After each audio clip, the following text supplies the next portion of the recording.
ईश्वर द्वारा निर्मित हवा पानी की तरह सब चीजों पर सबका समान अधिकार होना चाहिए। अगर आप आराम की जिंदगी चाहते हैं तो आपको कुछ परेशानी उठानी ही होगी।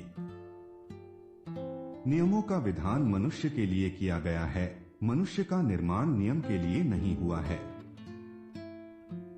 हमारे जीवन का अंत उस दिन से होना शुरू हो जाता है जिस दिन से हम उन विषयों के बारे में चुप रहना शुरू कर देते हैं जो मायने रखते हैं। बोलने से पहले 2 बार सोचें, क्योंकि आपके शब्द और उनका असर सामने वाले इंसान के दिमाग में कामयाबी या नाकामी के बीज बोने का काम करेंगे। यदि तुम चाहते हो कि लोग तुम्हारे गुणों की प्रशंसा करें तो दूसरे के गुणों को मान्यता दें। हमेशा आगे बढ़ते रहने और उस पर विश्वास करने से कठिनाइयां खुद ब खुद दूर हो जाती हैं। असंभव दिखने वाले काम संभव हो जाते हैं। हम अगर किसी चीज की कल्पना कर सकते हैं तो उसे साकार भी कर सकते हैं। मनुष्य में दूसरों के प्रहार से बचने के लिए कठोर और कुटिल होने का गुण भी होना चाहिए। अगर आप इंद्रधनुष चाहते हैं तो आपको वर्षा का सामना तो करना ही होगा।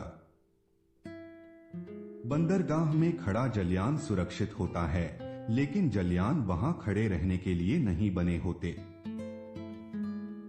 एक सफल व्यक्ति बनने की कोशिश मत करो, बल्कि मूल्यों पर चलने वाले व्यक्ति बनो।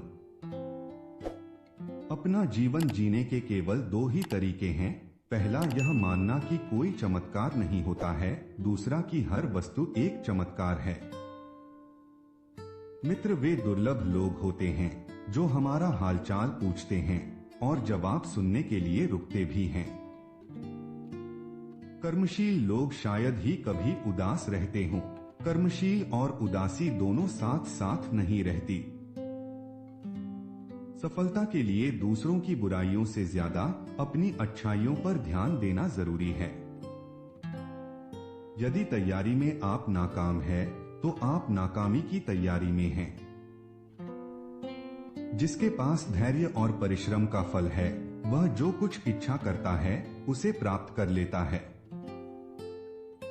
उस व्यक्ति के लिए सभी परिस्थितियां अच्छी है जो अपने भीतर खुशी संभाल कर रखता है। सफलता उन्हीं के दरवाजे खटखटाने आती है जो उसके स्वागत के लिए तैयार रहते हैं। मनोवृत्ति सुगंध के समान है जो छिपाने से नहीं छुपती हैं। छोटी छोटी बातें छोटे दर्जे के दिमागों को प्रभावित करती है। अच्छे कामों के लिए धन की कम आवश्यकता पड़ती है, पर अच्छे हृदय और संकल्प की अधिक। यदि आप हमेशा सच कहते हैं तो आपको कुछ याद रखने की जरूरत नहीं रहेगी। सफलता का कोई रहस्य नहीं है, वह केवल अत्यधिक परिश्रम चाहती है। आसान होने से पहले सभी चीजें कठिन होती है। अगर आप आज में ही खुश रहने की कला जानते हैं तो यह कल खुश रहने की 50% गारंटी है। दया 2 तरफा कृपा करती है, इसकी कृपा दाता पर भी होती है और पात्र पर भी। दयालु हृदय प्रसन्नता का फव्वारा है जो अपने पास की प्रत्येक वस्तु को मुस्कानों में भरकर ताजा बना देता है। स्वयं की गरिमा बनाए रखने के लिए जरूरी है कि हम दूसरों की गरिमा का अधिक ध्यान रखें।